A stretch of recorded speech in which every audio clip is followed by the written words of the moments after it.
Good morning and welcome back. તો હું છું સચિન રાવલ અને આપણે સૌ મળી રહ્યા છે કોમ્પ્યુટરના લેક્ચરમાં. તો પ્રીવિયસ લેક્ચરમાં આપણે જ્યારે મળ્યા ત્યારે આપણે કમાન્ડ લાઈન સ્ટાર્ટ કરી દીધું હતું કે કમાન્ડ લાઈનની જે આપણી વાત થઈ હતી કે ત્રણ વસ્તુ ભણવાની છે: એનિમેશન, કમાન્ડ લાઈન અને ડેટાબેઝ. તો એમાંથી એનિમેશન આપણે બતાવી દીધું.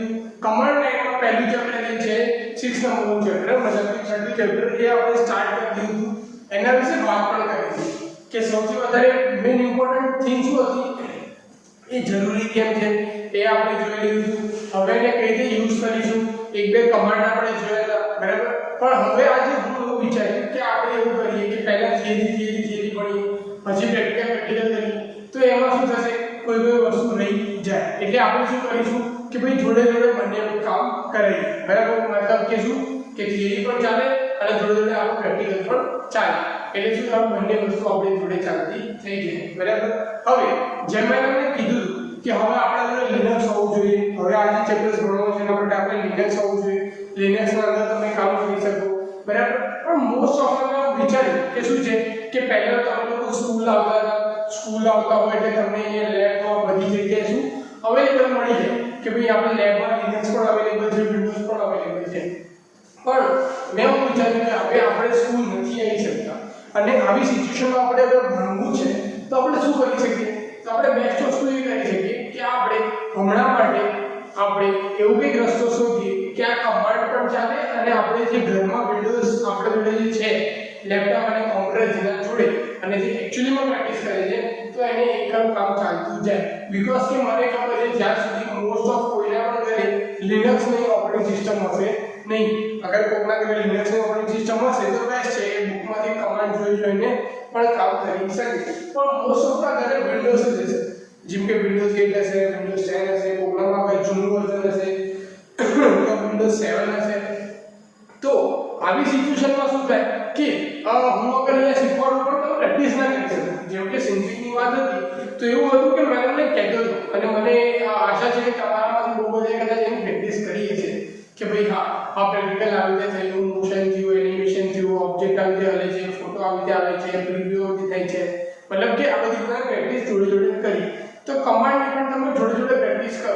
તો મેં શું કર્યું કે આપણે એનું સોલ્યુશન લાવ્યું કે લિનક્સ તો આપણે હમણાં અવેલેબલ તમારા બધા જોડે છે નહીં, એટલે તમારે એ વસ્તુ અવેલેબલ નથી અને તમારે પ્રેક્ટિસ પણ થાય અને તમને બંને વસ્તુની ખબર પણ પડે. એટલે મેં શું કર્યું, એક એવું સોફ્ટવેર છે જે વિન્ડોઝમાં સપોર્ટ કરે છે પણ એ લિનક્સના કમાન્ડને 55% જેટલી કમાન્ડ એમાં ચલાવે છે. મતલબ સિમ્પલ ભાષામાં કહું તો શું થશે કે કમાન્ડ લિનક્સના મતલબ જે બુકમાં આપેલું છે એના જ કમાન્ડ પણ આપણે વિન્ડોઝમાં ચલાવીશું બાય યુઝિંગ વન સોફ્ટવેર. મતલબ એક સોફ્ટવેરનો આપણે ઉપયોગ કરીને એ કરીશું, બરાબર. જેના 55% જેટલા જેવી કમાન્ડ છે એ બધા કમાન્ડ એમાં ચાલશે. અમુક કમાન્ડ તો તમને પણ ખબર છે આખી ઓપરેટિંગ સિસ્ટમ અલગ આવશે, વિન્ડોઝ અલગ છે, લિનક્સ અલગ છે, એટલે સેમ ટુ સેમ તો આપણને ના મળે. પણ મેં હવે ટ્રાય કર્યું કે તમારું અડધું ઉપરનું કામ ત્યાંથી થઈ જાય. તમારે કોઈ લિનક્સ આખી ઓપરેટિંગ સિસ્ટમ નાખવાની જરૂર નહીં, કારણ કે આખી ઓપરેટિંગ સિસ્ટમ તમે ડાઉનલોડ કરવા જાઓ અને નાખવા પણ જાઓ તો બી 3.5 થી 4 જીબીની એક ઓપરેટિંગ સિસ્ટમ આવે, એનો કોઈ મતલબ થાય નહીં, બરાબર. ખાલી 2 અને 3 ચેપ્ટર માટે. એટલા માટે આપણે શું કર્યું છે કે આપણે એક સોફ્ટવેર શોધી લીધું જે અહીં આપણને એ વસ્તુમાં સપોર્ટ કરશે, બરાબર. તો સૌથી પહેલા એ સોફ્ટવેરનું નામ છે જે તમને દેખાતું હશે, સિગવિન્ડ ટર્મિનલ. આપણે જે ભણતા હતા એનિમેશન માટે એ હતું સિન્થિંગ S, અને હવે આપણે જે કરવાનું છે લિનક્સ માટે ટર્મિનલ, એનું નામ શું છે સિગવિન્ડ ટર્મિનલ, CYGWIN, સિગવિન્ડ ટર્મિનલ, બરાબર. તો એ સિગવિન્ડ ટર્મિનલ કરીને સોફ્ટવેર છે એ તમારા લોકોએ સૌથી પહેલા તમારા કોમ્પ્યુટરના અંદર, લેપટોપના અંદર સૌથી પહેલા તમારે ઇન્સ્ટોલ કરવાનું રહેશે. ગૂગલ પરથી તમને મળી જશે ઇઝીલી. તમારે ગૂગલમાં જઈને ખાલી લખવાનું છે સિગવિન્ડ ટર્મિનલ, ડાઉનલોડ કરવાનું છે. ડાઉનલોડ કરશો, ઇન્સ્ટોલ કરશો, બેસિકલી હવે તમે બધા અધ્યાયમાં ધોરણમાં છે એટલે મારે તમને બતાવવું નહીં પડે કે કયા કયા સ્ટેપ તમારે કરવાના. નેક્સ્ટ કરવાનું, યસ કરવાનું, ઇન્સ્ટોલ કરવાનું, અને છેલ્લું ઓપ્શન આવે એમાં ક્રિએટ ડેસ્કટોપ શોર્ટકટ કરવાનું, ડેસ્કટોપમાં આવી જાય, ક્રિએટ સ્ટાર્ટ બટન કરવાનું, એટલે નીચે સ્ટાર્ટ બટનમાં આવી જાય. એવું કરીને પછી ફિનિશ કરી દેવાનું, બરાબર. Okay, clear. તો તમે આવી રીતે પણ ઇન્સ્ટોલેશન કરી લેશો. ઇન્સ્ટોલ કરવા માટે સૌથી બાકી બધી વસ્તુ તમને આવડે છે, પણ એક વસ્તુ ઇમ્પોર્ટન્ટ છે એ છે કે જ્યારે તમે ગૂગલ પર લખશો સિક્વિટ ટર્મિનલ, બરાબર, જેવું તમે લખશો ને સિક્વિટ ટર્મિનલ એટલે તમને સૌથી પહેલા અત્યારે ડાઉનલોડમાં તમને ઓપ્શન એવું મળશે કે તમને બે અલગ અલગ મળશે. એક મળશે તમને 3286 સેટઅપ અને એક મળશે 64 બીટનું સેટઅપ. એક 3286 બીટ અને એક 64 બીટ. હવે આ બીટ શું હોય કે જે આપણા કમ્પ્યુટર સિસ્ટમની ઓપરેટિંગ સિસ્ટમ છે એ કઈ છે, કેટલા બીટની છે, બરાબર. હવે મોસ્ટ ઓફ ધ લોકોને ખબર હોય છે, પણ અમુકને એવું હોય છે કે હજી સુધી મોસ્ટ એવું ખબર નથી હોતી કે મારું કમ્પ્યુટર કેટલા બીટનું છે. મતલબ એવું થાય કે તમે અગર તમારું કમ્પ્યુટર 64 બીટનું છે અને 32 અને 86 બીટનું સેટઅપ નાખો તો નહીં ચાલે સિંગલ. અને સપોઝ તમારું કમ્પ્યુટર 32 બીટનું છે અને તમે 64 બીટનું સેટઅપ નાખશો તો પણ તમારું સિંગલ ચાલશે. તો પણ તમારું સિંગિંગ ચાલવાનું છે નહીં. મતલબ એ કન્ડિશનમાં શું થઈ જશે, એક પ્રોબ્લેમેટિક આવી જશે કે તમારું સિંગિંગ નહીં ચાલે. હવે તમારે કામ કરવું છે, તમે સ્ટક થઈ જાઓ. એટલે મેં શું વિચાર્યું કે તમને આ વસ્તુ હું કહી દઉં. હવે જ્યારે નથી ખબર કે તમારું કમ્પ્યુટર કેટલા બીટનું છે અને એને જોવું છે તો એ કેવી રીતે જોશે, તો તમારા કમ્પ્યુટર તમારે માય કમ્પ્યુટર શું જોવાનું છે. કે મારા કમ્પ્યુટરમાં માય કમ્પ્યુટર માય અહીંયા છે. અગર કોઈ લેપટોપ હશે તો એનું શું હશે, ધીસ પીસી કરીને આવી રીતે કોમ્પ્યુટરનું આઇકન બનેલું હશે, કાં તો એને પોતાનું નામ આપ્યું છે તો એનું નામ હશે, બરાબર. અગર તમને આવી ડેસ્કટોપ પર ના મળે તો તમે સ્ટાર્ટ મેન્યુમાં જઈને પણ આવી રીતે કોમ્પ્યુટર શોધી શકો, બરાબર. કોમ્પ્યુટર ધીસ પીસી તમારું નામ, એમાં તમારે શું કરવાનું, સીધું રાઈટ ક્લિક કરવાનું અને એની પ્રોપર્ટીમાં જતું રહેવાનું. શું કરવાનું, રાઈટ ક્લિક કરવાનું અને એની પ્રોપર્ટીમાં જતું રહેવાનું. જેવું તમે એની પ્રોપર્ટીમાં જતા રહેશો ત્યારે તમને દેખાશે ચોથા number system type 32 bit operating system. અહીંયા મેં લખેલું છે ચોખ્ખું 32 બીટ ઓપરેટિંગ સિસ્ટમ છે. મતલબ મારું જે કોમ્પ્યુટર છે આ વાળું એ કેટલા બીટનું છે, 32 બીટનું છે. એટલે હું શું કરીશ, 32 બીટનું જે સેટઅપ છે એ સેટઅપ હું અહીંયા ઇન્સ્ટોલ કરીશ તો જ એને મારું સેટઅપ થશે. તમારું કોઈ નવું કોમ્પ્યુટર હશે, હમણાં લીધું હશે 2-3 વર્ષમાં અને હમણાં ઇન્સ્ટોલેશન કરાવ્યું છે વિન્ડોઝનું, તો એવું થઈ શકે કે 64 બીટ હશે તો તમારે એવું કરવાનું 64 બીટ ઓપરેટિંગ સિસ્ટમ યુઝ કરવાનું, બરાબર. ઓકે, તો તમે એ રીતે પણ કામ કરી શકો, બરાબર. મતલબ કે તમારે એ રીતે જ કામ કરવાનું રહેશે. તમે ઉલટું કરશો તો તમારા અંદર સેટઅપ ઇન્સ્ટોલ થશે નહીં, બરાબર. ઓકે, તો અહીંયા હવે વસ્તુ જોઈ શકો. હવે આપણે શું કરીએ, આને હું બંધ કરી દઉં છું. હવે સૌથી પહેલા કે ટર્મિનલ છે, આ ટર્મિનલ કેવું દેખાય છે તો આને આપણે ડબલ ક્લિક કરીને ઓપન કરી દઈએ. ઓકે, આને હું સ્ક્રીન થોડી મોટી કરી દઉં છું જેથી તમને સ્ક્રીન કમ્પ્લીટ અને આખી દેખાય. ઓકે, આઈ થિંક તમને સ્ક્રીન દેખાય છે. નામ આપ્યું vedant-pc, મતલબ વેદાંતના પીસી ના અંદર છે. હવે વેદાંત તમારા કોમ્પ્યુટરમાં છે કે નહીં જોવું પડે તો જોઈ શકીએ આપણે અહીંયાથી કે ભાઈ આ મારા કોમ્પ્યુટરનો વેદાંત છે, મતલબ આપણે બરાબર જગ્યાએ છીએ. ઓકે, હવે આપણે જે પ્રીવિયસ લેક્ચરમાં જે વસ્તુ જોઈ હતી નાની મોટી, જેમ કે પેજ નંબર 99 થી આપણે સ્ટાર્ટ કરી દીધું તો સૌથી પહેલા આપણે લોકોએ મેં તમને કીધું કે ભાઈ નેમ આવે, ઓપરેટર આવે, આર્ગ્યુમેન્ટ આવે અને પેજ નંબર 102 માં સૌથી પહેલા આપણે જે કમાન્ડ જોયો એ શું હતો, આપણો 102 પર હતો કેલેન્ડર. મતલબ કે કેલેન્ડરનો જે કમાન્ડ હતો એ અહીંયા જોયો. હવે જેમ મેં તમને કીધું કે શું થશે, અમુક વસ્તુ સપોર્ટ કરશે, અમુક વસ્તુ સપોર્ટ નહીં કરે, બરાબર. જે વસ્તુ સપોર્ટ નહીં કરે સાયન્ટિફિકલી તમારે અન્ડરસ્ટેન્ડ કરવી પડશે થિયરીમાંથી કે ભાઈ હા આ વસ્તુ આમ તે કામ કરે છે, બરાબર. અને જે વસ્તુ સપોર્ટ કરશે એ તમે ડાયરેક્ટલી રિઝલ્ટ જોઈ શકશો. જેમ કે આપણે કેલેન્ડર જોયું તો હું કેલેન્ડર માટે લખ્યું હતું કમાન્ડ હતો CAL, તો હું અહીંયા cal લખું તો કેલેન્ડર આપણે જોઈ જો. હવે મેં અહીંયા cal લખ્યું અને હું એન્ટર કરીશ. ઓકે, જુઓ અહીંયા આવ્યું ડિસેમ્બર 2020 કેલેન્ડર આવ્યું 19 ડિસેમ્બર પર આવી ગયા.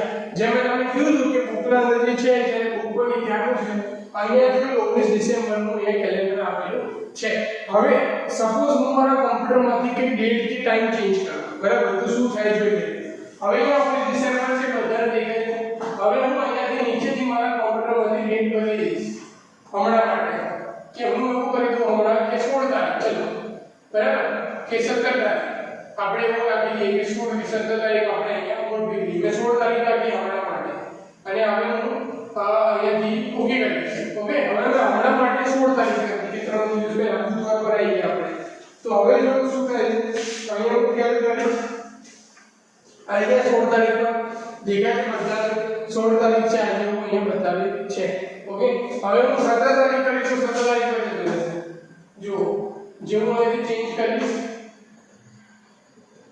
ચેન્જ 17 ઓકે ઓકે અને અહીંયાથી હું લખી CAL और आगे सदा मतलब कि હું જે પણ ડેટ ચેન્જ કરીશ એ ઓટોમેટિકલી મને કમાન્ડમાં મળી જશે એટલે કેલેન્ડર જે છે એ ઓટોમેટિક ચાલે છે પછી આપણે લોકોએ જોયું હતું ડેટ ઓકે શું જોયું હતું ડેટ કે ડેટના અંદર આપણને આખી ફોર્મેટ મળી જાય છે મેં તમને કીધું કે તમે ડેટ લખશો તો તમને ત્યાં બધું મળી જશે તો આપણે જોઈએ કે આપણને મળે છે કે નહીં તો હું અહીંયા લખું ડેટ DATE જેવું મેં ડેટ લખ્યું જો આખી ફોર્મેટ આવી અહીંયા મને દેખાય છે પેલા થર્સડે TUH ડિસેમ્બર 17 9 વાગ્યાને 3 મિનિટ ને 16 સેકન્ડ 2020 નું વર્ષ ઓકે હવે હું કોઈ ક્લિયર સ્ક્રીન કરું એટલે આખી સ્ક્રીન ક્લિયર થઈ જાય સપોઝ તમે પણ સપોઝ ઘરે બેસીને પ્રેક્ટિસ કરો પણ તમારી સ્ક્રીન ભરાઈ જાય તમે ક્લિયર લખશો એટલે શું તમારી સ્ક્રીન ક્લિયર થઈ જશે હું અહીંયા ક્લિયર લખું છું એન્ટર કરીશ સ્ક્રીન ક્લિયર થઈ ગઈ હવે હું ફરીથી અહીંયા ડેટ લખું છું એન્ટર કરીશ જો દેખાય છે બધાને થર્સડે ડિસેમ્બર 17 9 3 બરાબર એટલે અહીંયાથી આપણને ઈઝીલી આપણી ડેટ જે હતી એ મળી ગઈ જે બી આપણને બુકમાં આપી છે એ મેં તમને એવું બી કીધું હતું કે મારે ખાલી અને ખાલી ડેટ જોઈએ છે તો હું શું કરીશ એમાં કંઈક ચેન્જીસ કરીશ તો હું શું કરું છું અહીંયા મેં લખ્યું ડેટ પર્સન્ટેજ પ્લસ કે પ્લસ અને percentage capital D okay plus percentage D okay page number તમે 103 માં જોઈ શકો છો ત્યાં લખ્યું છે પ્લસ પર્સન્ટેજ અને ડી ખાલી તારીખ જોઈએ તો 12 17 20 12 મહિનો 17 ની તારીખ અને 2020 જેવું આપણે લખ્યું એવી વસ્તુ અહીંયા આવી ગઈ ઓકે જેવું તમે જોયું તમને અહીંયા આ બધી વસ્તુ મળી ગઈ આ બધી વસ્તુ આપણે થિયરીમાં ગયા લેક્ચરમાં જોઈ હતી હવે આપણે એનાથી આગળ વધીએ કે બીજો કમાન્ડ કયો છે પેજ નંબર 104 તો પેજ નંબર 104 પર તમને લોકોને કમાન્ડ દેખાતો હશે BC લખેલો કમાન્ડ છે જે એક્ચ્યુઅલી શેના માટે યુઝ થાય છે કેલ્ક્યુલેટર માટે લિનક્સના અંદર BC કમાન્ડ લખો એટલે શેના માટે યુઝ થાય કેલ્ક્યુલેટર માટે યુઝ થાય હવે હું મને BC લખીને જોઉં તો મને દેખાય છે ઓકે કમાન્ડ નોટ ફાઉન્ડ મતલબ કે BC નામનો જે કમાન્ડ છે એ અહીંયા ચાલશે નહીં સિગ્વિનમાં જેમ મેં તમને કીધું કે 55% કમાન્ડ ચાલશે 45% અમુક કમાન્ડ નહીં ચાલે બીકોઝ એ લિનક્સના છે એટલે પ્યોરલી લિનક્સના અંદર જ ચાલે તો હવે આ વાળો જે કમાન્ડ છે એ અહીંયા ચાલશે નહીં કેલ્ક્યુલેટર માટે પણ આ કઈ રીતે કામ કરે એ જોઈ લઈએ આપણે બુકના અંદર તમે 104 પર જુઓ ત્યાં તમે જેવું લખશો BC - L એટલે તમને કેલેન્ડર ઓપન થઈ જશે એટલું BC લખશો ત્યાં તમને થઈ જશે હવે BC - L પણ આપણે લખીને જોઈએ કે BC - L એટલે શું આવે છે ફરીથી કમાન્ડ નોટ ફાઉન્ડ જેમ કે નથી જ ચાલતો તમે લિનક્સમાં લખો તો તમને ત્યાં આઈડિયા ઓપ્શન તમે એન્ટર કરો પેજ નંબર તમે 105 પર જોઈ શકો આકૃતિ 6.8 જોવા કે તમે એવી રીતે કેલેન્ડર ઓપન થઈ જાય ત્યાં તમે વસ્તુ જોઈ શકો કે ઘન રૂટ છે કંઈક સ્ક્વેર રૂટ છે એ કંઈક બેઝ શોધવો છે એવું બધી વસ્તુ તમે શોધી શકો બરાબર કે બેઝ શું છે એ બધું તમે ત્યાંથી ફાઇન્ડ કરી શકો જ્યાં તમને ત્યાં ઓપ્શન દેખાય છે ત્યાં બેઝ શું છે 16 નું 2 નું પાછળ જો પેજ નંબર 106 માં ત્યાં તમે સ્ક્વેર રૂટ શોધેલું છે 256 નું સ્ક્વેર રૂટ શું થાય તો SQRT 256 લખ્યું છે તો આ બધી વસ્તુ થઈ શકે પણ આ બધી વસ્તુ કમાન્ડના અંદર મતલબ કે તમે જે લખો BC - એટલે આખું કેલેન્ડર જેવું ઓપન થઈ જાય મતલબ કે ત્યાં તમે લખીને ઓટોમેટિકલી કરી શકો બરાબર હવે અહીંયા વસ્તુ ચાલવાની નથી હવે આપણે વાત કરીએ મેં તમને કીધું હતું કે વિન્ડોઝમાં પણ એક પોતાનો કમાન્ડ પ્રોમ્પ્ટ હોય શું હોય વિન્ડોઝનું પણ પોતાનું કમાન્ડ પ્રોમ્પ્ટ હોય તો વિન્ડોઝનું પણ પોતાનું કમાન્ડ પ્રોમ્પ્ટ છે તો હવે આપણે એને પણ એકવાર ચેક કરી લઈએ જેમાંથી નથી જ ચાલવાના એમાં 10% જ અમુક જ વસ્તુ ચાલે બાકી બધી વસ્તુ ચાલવાની છે નહીં લિનક્સના કમાન્ડ અને વિન્ડોઝના કમાન્ડ બંને અલગ અલગ હોય પણ સપોઝ તમારે જોવું હોય તો અહીંયાથી જોઈ શકો સ્ટાર્ટ બટન પર ક્લિક કરવાનું અહીંયા લખવાનું cmd એન્ટર કરશો એટલે આ કમાન્ડ પ્રોમ્પ્ટ વિન્ડોઝનું ખુલી જશે તમને અહીંયા દેખાતું હશે બધાને બરાબર હવે વિન્ડોઝનું કમાન્ડ પ્રોમ્પ્ટ છે એ કેવું છે કે તમને મેનેજ કરવું પડશે મોટું નહીં થાય બીકોઝ એની સ્ક્રીન જેટલી છે ને એટલી જ આવે હવે પાછળ છે કે જે સિગ્વિન જે આપણે લિનક્સ માટે યુઝ કરી રહ્યા છે આ વિન્ડોઝનું છે હવે આપણે જેટલી વસ્તુ શીખ્યા એને જોઈ લઈએ તો પહેલા હું શું શીખ્યો કેલેન્ડર તો મેં લખ્યું કેલેન્ડર આવ્યું નહીં પછી આપણે લખ્યું ડેટ ઓકે ડેટ આવી 17/12/20 સપોઝ મારે ડેટ બદલવી છે તો હું સીધી અહીંયાથી બદલી શકું, બરાબર. સપોઝ એમાં નથી કરવું, હું એ ટાઈમ જોવા માંગુ છું, તો હું લખી ટાઈમ આવી ગયો 9:07:34 પ્લસ 12 મિલી સેકન્ડ સુધી પણ અહીંયા ટાઈમ આવી ગયો. મેં જેવો ટાઈમ લખ્યો એવું સીધો, બરાબર. હવે આપણે એકદમ એક્સ્ટ્રા એડવાન્ટેજ મતલબ કે વિન્ડોઝ છે કે સારી વસ્તુ આપશે તો એકદમ કમ્પ્લીટ ટાઈમ મિલી સેકન્ડ સુધી આવી ગયો. અહીંયા પણ તમે ટાઈમ બદલી શકો ડાયરેક્ટલી. ફરીથી આપણે ટાઈમ લાઈન કરીને જોઈએ 9:07:34 સેકન્ડ થઈ ગઈ. હવે જો 9:07:57 સેકન્ડ થઈ ગઈ, બરાબર, અને 0.94 મિલી સેકન્ડ થઈ છે. તો આ શું થયું ભાઈ, કમાન્ડ ભાઈ આવી રીતે પણ અહીંયા ચાલે છે અમુક. હવે જ્યાં BC - L છે એ નથી ચાલવાનો, સિંગલમાં નથી ચાલતો. ઓકે, તો અહીંયા જોઈએ કે આપણે BC - L the system cannot accept the time interval. Okay, ચલો હવે ફરીથી BC - L BC is not recognized internal external command.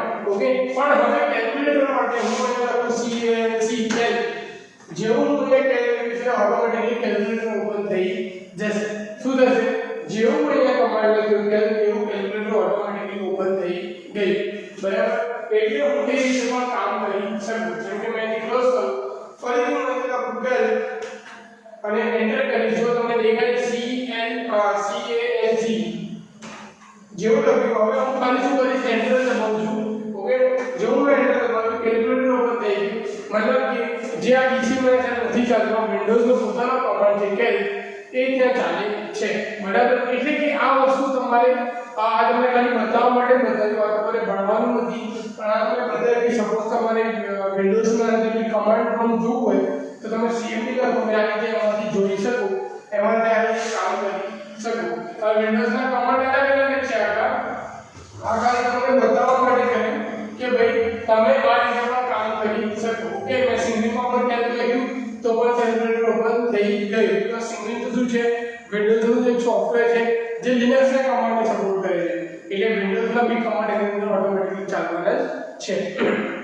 આ વસ્તુ બધાને અહીંયા સુધી તો ક્લિયર થઈ જ ગઈ છે કે તમારે કયું કમાન્ડ પ્રોમ્પ્ટ યુઝ કરી શકાય અને કેવી રીતે કામ આવે છે. હવે જે વસ્તુ છે એ પેજ નંબર 107 ઉપર આપણે આવીએ છીએ, બરાબર.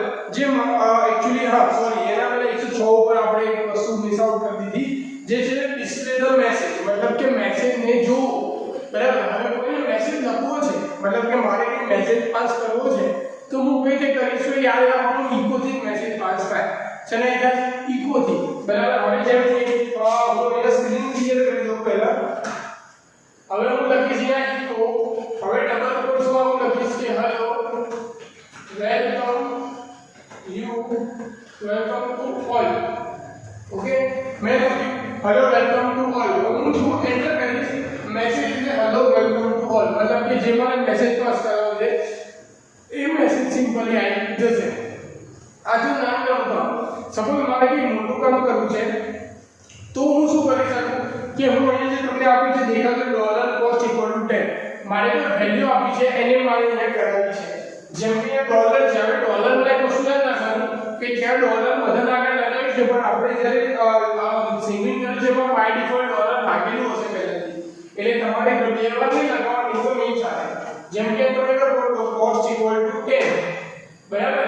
હવે હું લખીશ ઇકો, જેવું ત્યાં લખ્યું છે એવું લખું છું the price of product is $cost. મેં શું કર્યું, મેસેજ લખ્યું છે the price of product is, એટલે આ ઉપરને જેવું આવશે હેલો વેલકમ ટુ ઓલ જેવું પ્રિન્ટ થશે, પણ મેં છેલ્લે શું લખ્યું $cost. એટલે મેં કોસ્ટમાં વેલ્યુ આપી છે 10, તો મારી 10 જવાબ આવશે.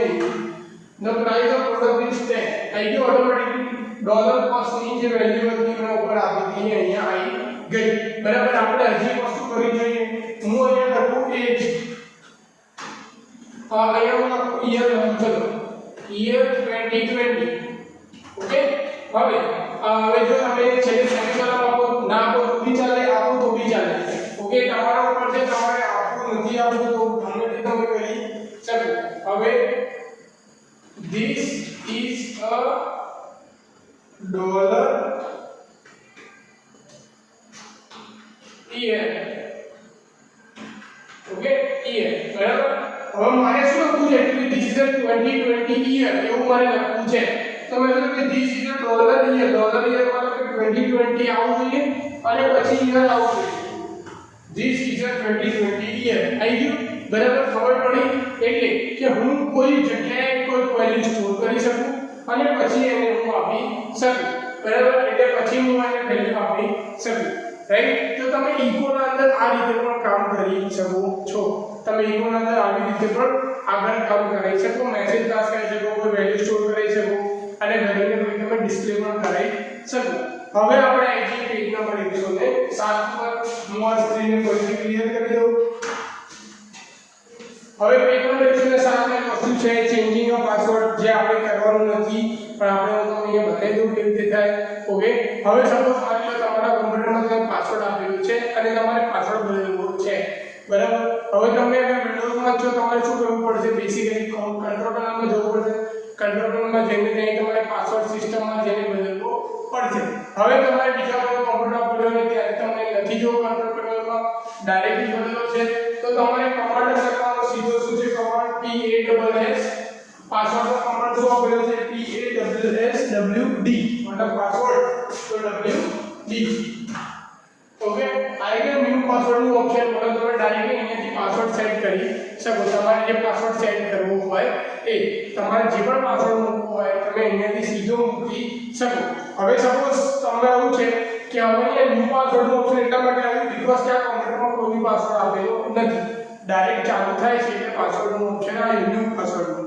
સપોઝ તમારું કોઈ કોમ્પ્યુટર છે કે તમે કોઈના કોમ્પ્યુટરમાં બેઠા છો તો શું થશે? તમે પાસ કમ્પ્યુટર લેશો ત્યાં તમને પહેલા પૂછશે કે એન્ટર ધ પાસવર્ડ. જે તમારો જૂનો પાસવર્ડ છે તમારે એકવાર નાખવો પડશે. એના પર તમે ન્યૂ પાસવર્ડ નાખશો તો તમે સીધે ડાયરેક્ટલી અહીંયાથી પાસવર્ડ ચેન્જ કરી શકો કોમ્પ્યુટરનો. ખાલી તમારે લખવાનું છે કમાન્ડ passwd બરાબર. એટલે આથી તમને ખબર અહીંયા સુધી પડી ગઈ છે કે કઈ રીતે થાય. આપણે અહીં ઇકો જોયું, કેલ્ક્યુલેટર જોયું, ડેટ એન્ડ ટાઈમ જોયું બરાબર. કેલેન્ડર પણ જોઈ લીધું, સિસ્ટમથી ચેન્જ કરીને પણ જોઈ લીધું, મેસેજ પ્રિન્ટ કરાવી દીધા. હવે આપણે પાસવર્ડનું બી જોઈ લીધું. આઈ થિંક કે આપણે આનાથી વધારે આગળ લઈ જઈશું તો તમને ઉપર થઈ જશે બધા કમાન્ડ. બરાબર. બહુ બધા કમાન્ડ એક જોડે શીખવા પણ સારા નહીં. એટલે આપણે એવું કરીએ કે છેલ્લો કમાન્ડ છે જે હું રોજ હમણાં કરતો જ જઉં છું, સોરી રોજની હમણાં કરતો જ હતો. પેજ નંબર 107 માં નીચે લખેલું છે ક્લિયર, કે સ્ક્રીન ક્લિયર કરવી હોય એટલે તમારે શું લખવાનું? ખાલી ક્લિયર બરાબર. ક્લિયર મેં ક્લિયર લખ્યું એટલે સ્ક્રીન જતી રહી. જેમાં તમને હમણાં આપણે પહેલાથી હું કરતો આવું છું તમને પહેલાથી આ કમાન્ડ કહી દીધો બરાબર. ક્લિયર. ઓકે. તો પેજ નંબર 107 અહીંયા આપણું પૂરું થઈ ગયું. આપણે અહીંયાના લેક્ચર અહીં સ્ટોપ કરી દઈએ એટલે શું થઈ જાય કે જ્યારે નેક્સ્ટમાં શીખીશું ત્યારે હવે જે છે વસ્તુ ભલે સ્લો ચાલશે પણ કેવું થશે કે પ્રેક્ટિકલ અને થિયરી બંને વસ્તુ જોડે જોડે ચાલતી રહેશે. જેમ થિંકિંગમાં આપણે કર્યું એ રીતે. આપણે સૌથી મોટું ચેપ્ટર હતું ચેપ્ટર નંબર 13 એ ઓલરેડી પતી ગયું છે. હવે જે છે મેં તમને પહેલા કીધું કે નાના નાના ચેપ્ટર આવશે, ડેટાબેઝમાં થોડું ઘણું આગળ આવશે પણ એનું કોઈ ટેન્શન નથી. આપણી જોડે સફિશિયન્ટ ટાઈમ છે એટલે વાંધો નથી બરાબર. તમે લોકો ત્યાં સુધી શું કરો? આ સોફ્ટવેરને ઇન્સ્ટોલ કરો, ડાઉનલોડ કરો અને જોડે જોડે પ્રેક્ટિસ કરો. અને સપોઝ આ કરતા ટાઈમ તમને કોઈ પ્રોબ્લેમ હોય તમે પૂછી શકો. તમે ગમે ત્યારે પણ કંઈ પણ હોય તો તમે કહી શકો ડાઉનલોડ બરાબર. બાકી મેં જેમ કીધું જેને તમે ડાઉનલોડ કરીને ઇન્સ્ટોલ કરશો તો ઇન્સ્ટોલ થઈ જવાનું છે બરાબર. અને સપોઝ કોઈને ઇન્સ્ટોલ નથી કરવું અને CMD માંથી જોવું છે તો એકાદ બે કમાન્ડ આટલા બધામાંથી તો ચાલશે જ. જેમ આપણે હમણાં પ્રેક્ટિસ કરી ડેટ અને ટાઈમની, કેલેન્ડર માટે, સોરી કેલ્ક્યુલેટર માટે, એ રીતે ચાલવાના છે બરાબર. અમુક અમુક નવા કમાન્ડ પણ તમે ડાયરેક્ટલી જાતે શીખી શકો. અને સપોઝ એવું કંઈ હોય કે હા કંઈ નથી ખબર પડી ગઈ તો મેં ભણાવ્યું એમાંથી તો પણ તમે મને ગમે તે ટાઈમે આપણે જ્યારે ગૂગલ મીટનું હોય છે ત્યારે પણ તમે પૂછી શકો છો. ઓકે. તો આપણે અહીંયા લેક્ચર સ્ટોપ કરી આપણે બધા મળીશું નેક્સ્ટ લેક્ચરમાં. પેજ નંબર 108 થી આપણે એની શરૂઆત કરીશું. ઓકે. બાય.